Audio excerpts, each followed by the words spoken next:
자리에 앉으시겠습니다.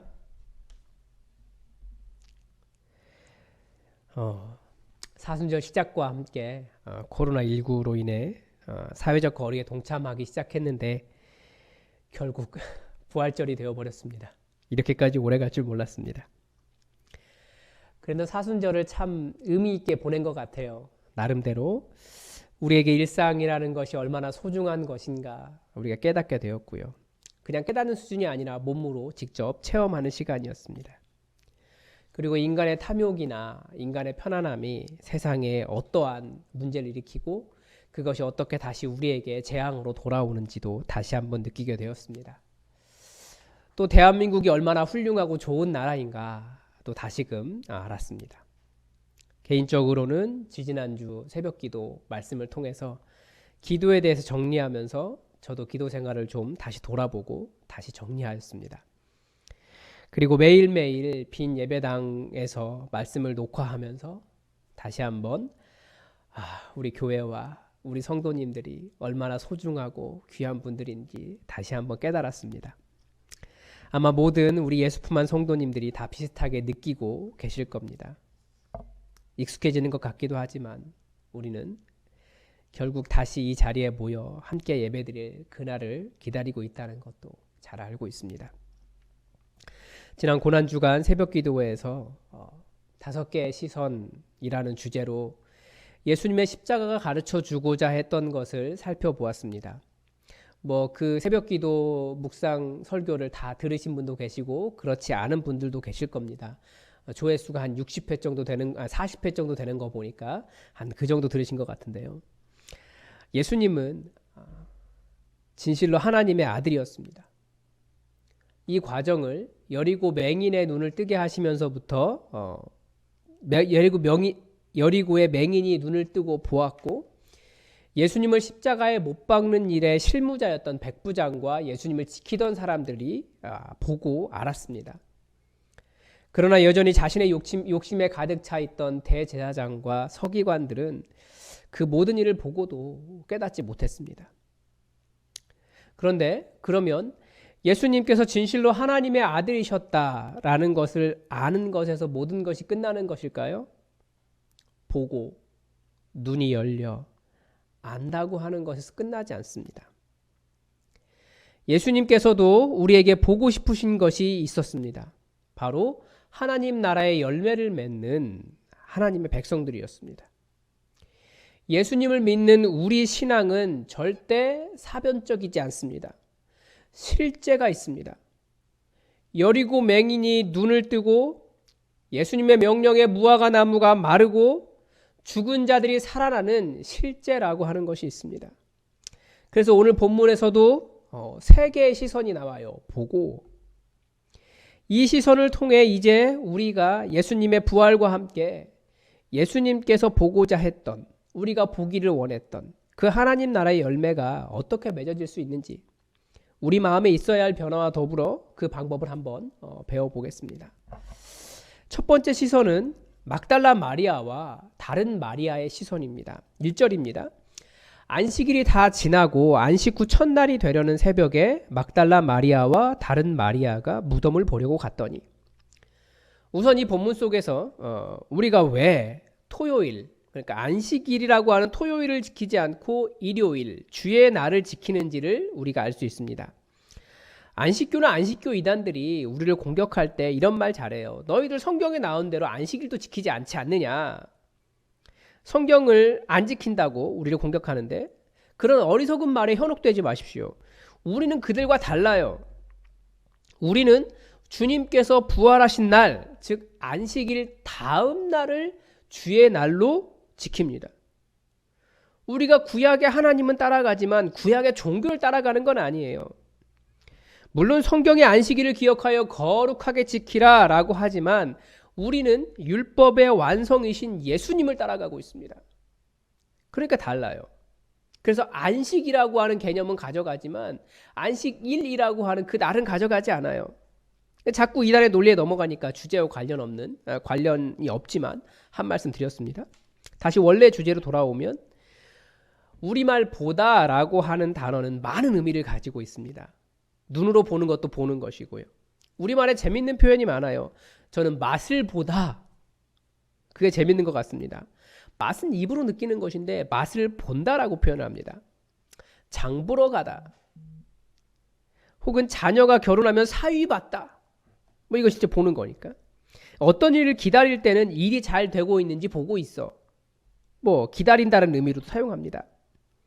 다른 사람 만나러 갈 때도 보러 가다라고 합니다. 이게 본다라고 하는 단어는 그러니까 다양한 의미를 가지고 있습니다. 오늘 본문 1절에서 무덤을 보러 간다라고 보려고 갔다에서 보다는 살펴보다는 의미를 가지고 있습니다. 주의 깊게 관찰하고 이리저리 둘러보고 잘 있나도 보고 마음을 쓰는 보다입니다. 그러니까 막달라 마리아와 다른 마리아의 관심은 어디에 있었습니까? 본문에 나온 그대로 이들은 무덤에 집중하고 있었습니다. 무덤을 보러 갔거든요. 이들이 보려고 한 것은 무덤이지 예수님이 아니었다는 겁니다. 무덤을 보러 갔다는 것은 예수님의 죽음을 그대로 인정하고 있는 상태입니다.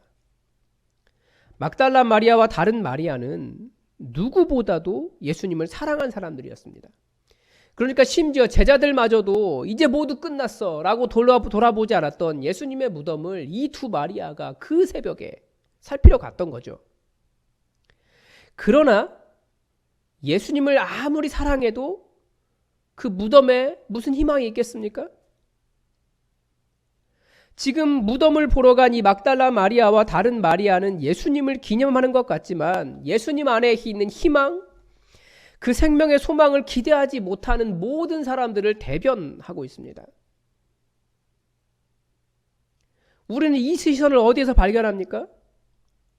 사람들이 교회를 바라볼 때, 교회를 바라보는 세상의 시선 속에서 저는 이것을 느낍니다. 교회는 분명히 예수님의 죽음과 예수 그리스도의 부활과 성령의 임재를 통해 세워졌습니다. 그런데 세상은 교회 안에서 예수 그리스도의 죽음까지만 발견하고 있습니다. 왜 그럴까요? 무덤이라고 하는 것도 이야기해 주는 것이 있어요. 무덤은 무엇을 이야기합니까? 누군가가 이 세상에 왔다가 갔다라고 하는 것을 보여주는 증거입니다. 그런 의미에서 교회가 2000년 전 역사적 한 시점에 이 땅에 오셨던 예수를 보여주는 데는 성공하고 있습니다. 그런데 예수님의 무덤의 진짜 의미는 어디에 있습니까? 예수님의 무덤은 비어있기 때문에 의미가 있는 겁니다. 예수님의 부활 때문에 의미가 있는 거예요. 그래서 최근의 교회들을 보면 왠지 화려한 무덤과 같아요. 사람들이 교회의 화려함에 반해서 교회에 옵니다. 이 말은 교회가 보여줄 수 있는 것, 사람들에게 교회가 매력적인 것이 화려함이라고 하는 외향에 있다는 뜻입니다. 가장 잘 보이는 것은 건물이죠. 교회 건물이 그런 의미에서 필요하게 됐어요. 그런데 저는 이번 코로나 사태를 통해서 정말 교회 건축에 더욱더 부정적이 되었습니다. 이런 기사가 있었어요. 교회가 예배를 중지하지 않고 사회적 거리 두기에 동참하지 않으니까 그 이유가 무엇인지 은행권은 안 거예요. 그래서 예배를 중지하고 사회적 거리 두기에 동참했으면 대출 만기를 연기해 주겠습니다. 라고 하는 광고를 냈습니다. 교회가 이런저런 핑계를 대도 은행권은 그 속마음을 아는 거죠. 오프라인으로 모여야 하는 이유가 분명히 헌금과 직결되기 때문인 것은 사실이에요. 교회 건축해놓고 한 달을 못 모이면 헌금에 큰 문제가 생기기 때문입니다. 예수님보다 이웃을 섬기는 것보다 사랑보다 돈이 더 문제가 된다면 그게 커다란 그리고 화려한 신형 무덤이지 무엇이겠습니까? 이 말은 다른 말로 하면 사람들이 그렇게 크고 화려한 신형 무덤으로 만들어가고 교회를 그렇게 신형 무덤으로 만들어가고 있다는 뜻입니다. 사람들은 교회에 예수님 아닌 무엇인가로 채우려고 합니다. 제가 목사니까 목사의 입장에서 보면 목사들은 자꾸 사역을 채우려고 합니다. 필요한 사역들이 있습니다. 필요한 것은 해야 하지만 무엇인가 일을 하지 않으면 아무것도 하지 않은 것이라고 생각할 때가 있습니다. 그러나 말씀과 기도에만 머물러도 충분할 때가 있거든요. 자꾸 사역으로 교회를 채우려고 하면 사람들은 예수님을 보는 것이 아니라 교회의 사역을 자랑하기 시작합니다. 그런데 사역이라고 하는 것은 다 보조적인 거예요. 예수님을 전하고 예수님을 알게 하기 위해서 하는 것이지, 사역이 전부가 되고 사역이 사람을 힘들게 하기 시작하면 그것도 화려한 무덤이 되어가는 겁니다. 예수님의 말씀이 아니라 사역하느라 사람의 귀함을 잊어가고 신학이 더 중심이 되느라 그것이 점점 나 위에 다 틀렸다고 하는 독선이 되어가고 있습니다.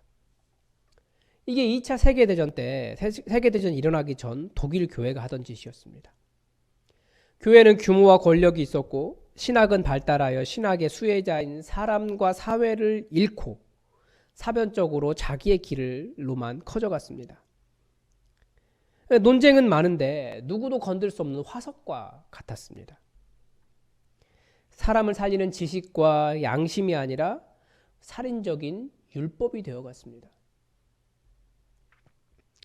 지역 감정이나 정치적인 노선이 더 강조되어 다른 쪽을 배척하느라고 모든 사람이 그리스도가 되신 예수님의 마음을 잊어간다면,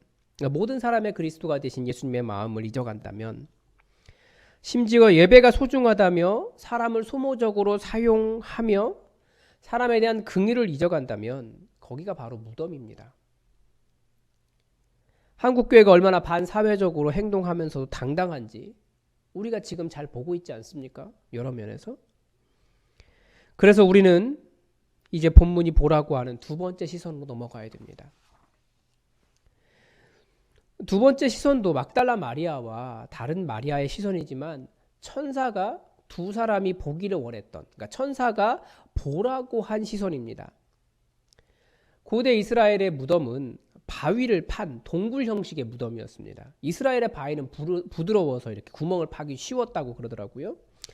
이 막달라 마리아와 다른 마리아가 예수님의 무덤을 보려고 간 안식일 다음 날 새벽에 큰 지진이 나고 무덤을 막고 있던 돌이 굴려졌습니다. 그리고 그 바위 위에 주의 천사가 앉아 있었습니다. 아마 이 천사가 그 무덤을 지키던 군인들과 대제사장 측 사람들을 굉장히 무섭게 했던 것 같아요. 앉아가지고 아마 훈계를 좀 하고 있지 않았을까. 그래서 지키던 자들이 무서워 떨며 죽은 사람처럼 되었다라고 기록하고 있습니다. 그런데 반대로 이 두 여자들에게는 너희는 무서워하지 마. 너희는 무서워하지 않아도 돼. 너희가 십자가에 못 박히신 예수를 찾으러 온 것을 내가 알고 있어. 그러면서 천사가 자신이 예수님과 너희들 편이다라는 것을 가르쳐 주었습니다. 그러면서 그들의 시선이 무엇을 보아야 하는지 안내했습니다. 그가 여기 계시지 않고 말씀하시던 대로 살아나셨느니라. 와서 그가 누우셨던 곳을 보라. 우리는 워낙 예수님께서 부활하셨다라는 말을 많이 들었고 그것을 믿기 때문에 그리스도인이 되어서 그런지 빈 무덤에 대해서 별로 감흥이 없어요. 그러나 이 빈 무덤을 보면서 다시 한번 이 부활의 목적이 무엇인지 생각해 봐야 됩니다. 예수님의 십자가에 대해서 복음주의적으로 가장 잘 정리한 책이 영국 복음주의자인 존 스토트의 그리스도의 십자가라고 하는 책입니다.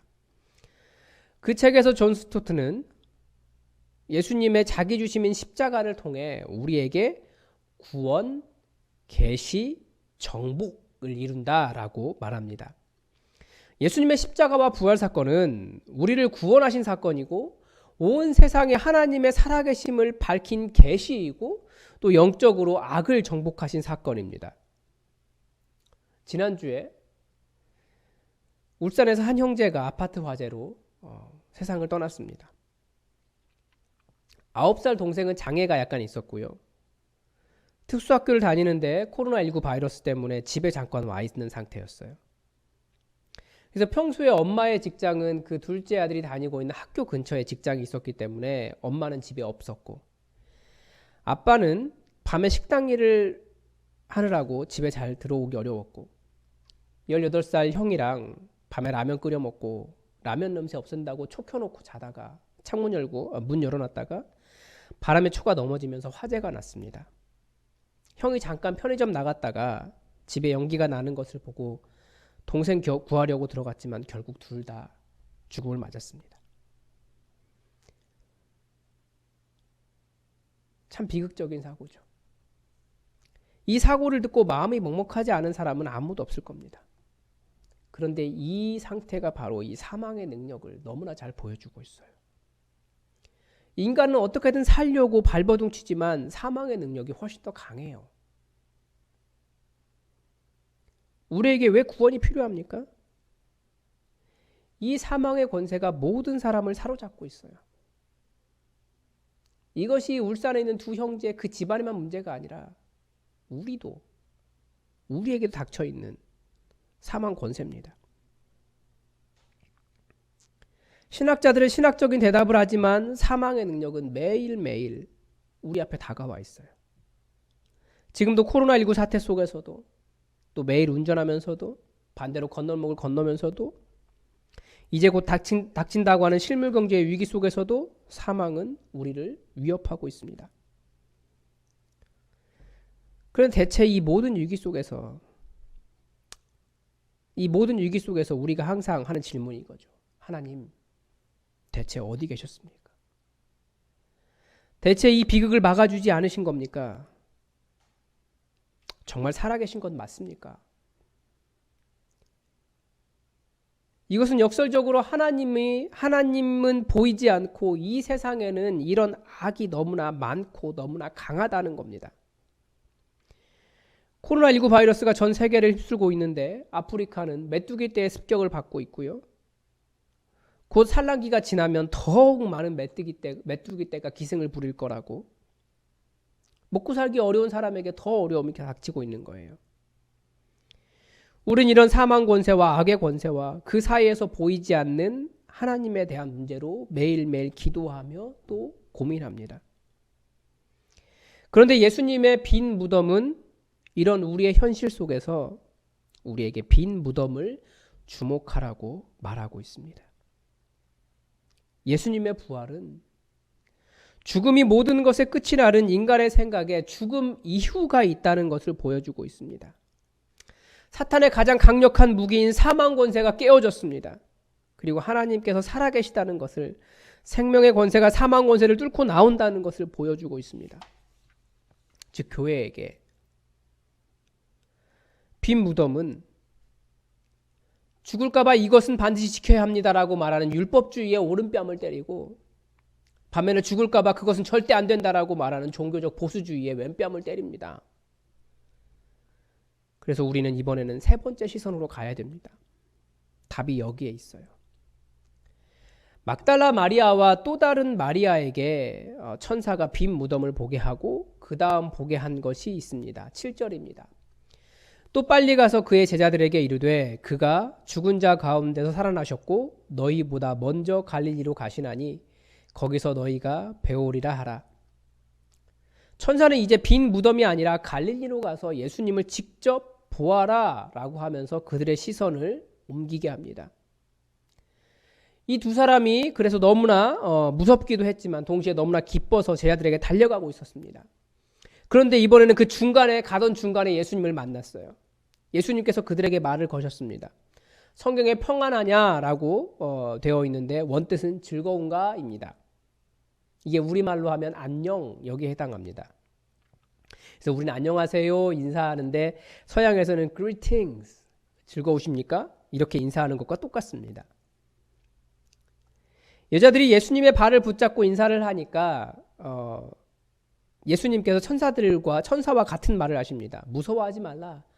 가서 내 형제들에게 갈릴리로 가라 하라. 거기서 나를 보리라.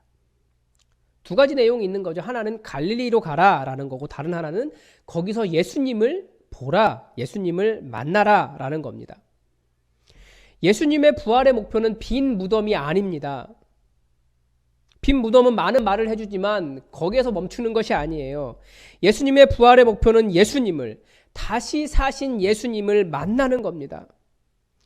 예수님을 만나지 않으면 빈 무덤은 사변이 됩니다. 많은 이야기를 해주죠. 많은 것을 가르쳐줘요. 그러나 아무런 능력이 없습니다. 갈릴리가 뭡니까? 갈릴리. 그 갈릴리는 제자들이 예수님을 만났던 그들의 삶의 현장이었기 때문에 예수님은 다시 갈릴리로 가라고 하신 거예요. 그리고 예수님과의 추억이 있는 곳이기 때문에 가라고 한 것이에요. 예수님과 만나는 곳이 바로 그들의 삶의 자리이기 때문에 그렇습니다. 우리는 우리의 삶의 현장에서 부활의 주님을 계속 만나야 합니다.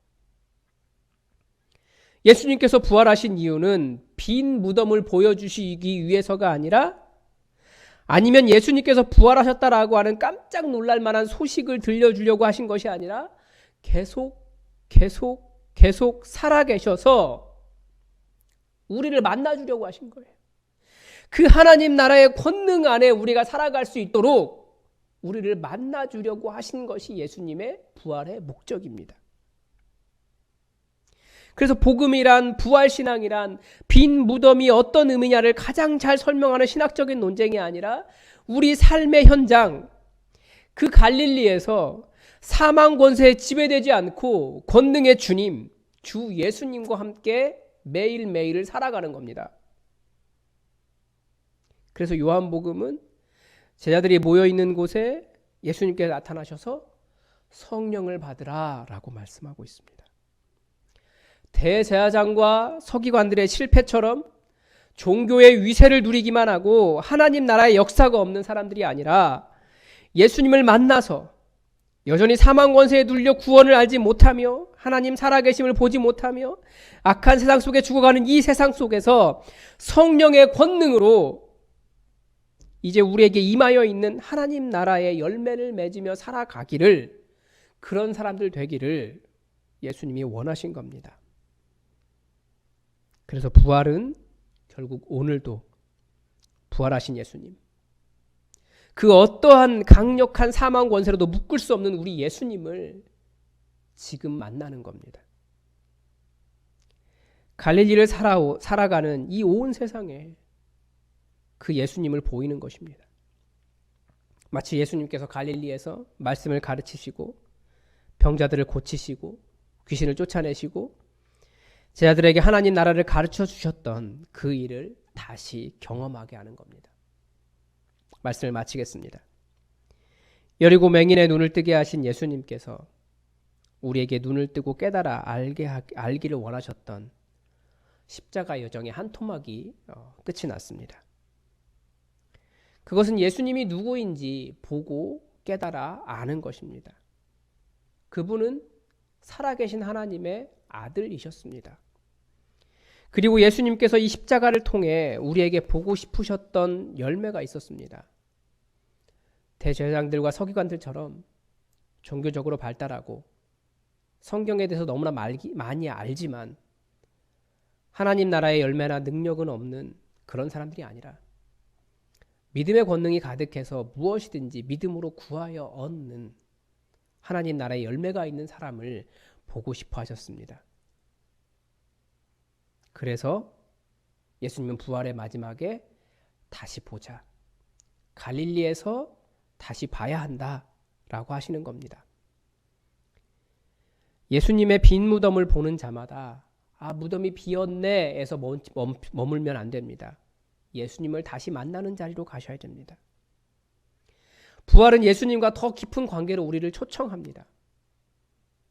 갈릴리가 제자들 각자의 삶의 자리에서 자신의 십자가를 지고 살아가는 곳이었지만 그들이 예수님을 만나 사람 낚는 어부로 변화된 곳이었습니다. 예수님은 이제 성령의 능력 가운데, 성령의 권능 가운데 진정으로 변화되라고 우리를 초청하십니다. 그래서 부활은 어디로 연결될까요? 이제 기도로 연결됩니다. 예수님께서 기도하시면서 성부 하나님을 만났듯이 우리도 기도 가운데 우리 주님을 만나고 성령의 권능에 충만해지도록 기도합니다.